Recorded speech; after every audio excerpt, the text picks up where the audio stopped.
এখন চাহ বাগিচাত ভুৱা হোমিওপেথিক চিকিৎসকৰ কুকাণ্ড ৩ বছৰ ধৰি চলি আছিল স্বীকৃতিবিহীন চিকিৎসা সেৱা। নমস্কাৰ, অসম নিউজ এক্সপ্ৰেছলৈ মই শবনম ইয়াসমিনে আপোনালোকক স্বাগতম জনাইছো।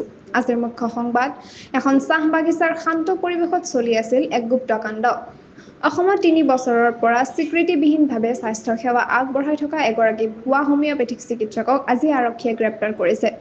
তেজপুৰৰ বাসিন্দা সবিতা দাস নামৰ মহিলাগৰাকীয়ে কলিয়াবৰৰ বুঢ়াপাহাৰ চাহ বাগিচাত নিজকে হোমিওপেথিক চিকিৎসক বুলি পৰিচয় দিয়ে আৰু চিকিৎসা চলাই আছিল।